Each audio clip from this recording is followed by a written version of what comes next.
In this video, we look at Higher Human Biology, Unit 2, Physiology and Health, specifically Key Area 2, Hormonal Control of Reproduction, Subsection C, the hormonal control of menstruation. We will look at the average length of a menstrual cycle. We'll describe the role of FSH in the follicular phase, give the site of estrogen production and its effect on the endometrium and cervical mucus. We'll explain how estrogen and LH are involved in ovulation, define ovulation and describe when the cycle occurs, describe the fate of the follicle during ovulation, which is the luteal phase, give the function of progesterone, describe how the ovarian hormones are used in negative feedback control of FSH and LH, describe the effect of lowering levels of LH on the corpus luteum and progesterone production, and explain how hormonal levels will differ if the ovum is fertilized. So the menstrual cycle is a 28-day cycle. It starts with day 1, which is categorized as the day that bleeding begins. In this cycle, the endometrium and the follicle will prepare to take on an embryo, and it sets up everything that would be required to have an egg mature inside the follicle, have the endometrium become able to carry that embryo to term. And if this does not occur, it then will reduce all this back to where we started at the beginning. So it's a cycle. This will happen every month. All the preparations will be made, and then it will be undone again through the menstruation. In the follicular phase, which is the first section, FSH is produced by the pituitary gland. This stimulates follicular development, and the follicle will then start to produce estrogen. So this is the immature follicle. We can see that the area around the egg, which is this eye shape, is not very large.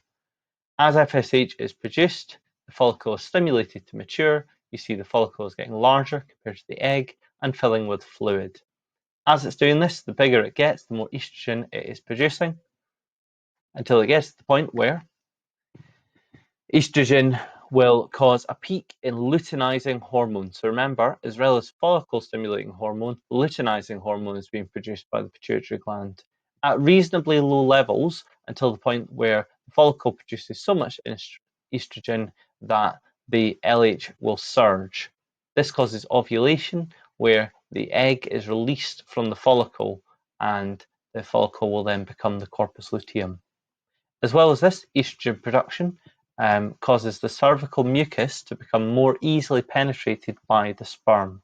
It also causes the endometrium to proliferate, preparing for implantation by an embryo. We then move on to the luteal phase. Following ovulation, which was the release of the egg or ovum from the follicle in the ovary, which usually occurs at the midpoint of the menstrual cycle, we've moved into the luteal phase.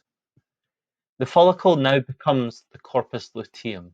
So no longer containing an egg, it produces progesterone rather than estrogen and causes vascularization of the endometrium. This again prepares for the implantation of an embryo if fertilization occurs. Vascularization has a lot to do with the production of blood vessels inside the endometrium, which you can see here. As well as this, the endometrium will continue to develop as it was before. Negative feedback is an important part of the ovarian cycle. The ovarian hormones, estrogen and progesterone, which are produced in the female reproductive system, are released into the blood as well. The blood then travels to the brain, to the pituitary gland, where high levels of these hormones will inhibit the secretion of follicle stimulating hormone and luteinizing hormone. This means that the levels of these hormones will reduce. This means that further follicles will not be developed because there will be not enough follicle stimulating hormone and luteinizing hormone to cause them to get to ovulation. Fertilization. If this occurs, the corpus luteum will not degenerate. Progesterone levels will therefore remain quite high and menstruation will not be facilitated. If fertilization does not occur, however, there will be a lack of luteinizing hormone due to the negative feedback from the previous slide. This will cause degeneration, so breakdown of the corpus luteum, which we can see here. And as the corpus luteum begins to break down, it will stop producing as much progesterone. So up to that point, up to the maximum, vascularization development is continuing. As the progesterone levels begin to drop around day 22, 23 of this diagram, you can see that the endometrium is beginning to break down. It's not vascularized anymore. And eventually we would have menstruation, where parts of the endometrial wall will break off and be passed through a period. So we've covered our learning intentions. We know the average length of the menstrual cycle is 28 days. We know that FSH stimulates the follicle to develop and mature. This causes the production of estrogen, so the follicle is the site of estrogen production, and we know that estrogen has three effects. It causes the consistency of the cervical mucus to change, making it more easily penetrated by the sperm. Estrogen stimulates the proliferation of the endometrium, preparing it for implantation, and peak levels of estrogen will stimulate a surge, so a massive increase in the secretion of LH. That will cause ovulation. We know that ovulation is the release of an egg or ovum from the follicle in the ovary, and that it usually occurs at the midpoint of the menstrual cycle. We know that in the luteal phase, the follicle will develop into the corpus luteum, and this will start the production of progesterone. Progesterone promotes further development and vascularization of the endometrium and prepares it for implantation if fertilization were to occur. We know that negative feedback of the ovarian hormones means that we get a reduction. So as estrogen and progesterone start to peak, we get a reduction in the follicle stimulating and luteinizing hormones being produced by the pituitary. This prevents further follicles being developed.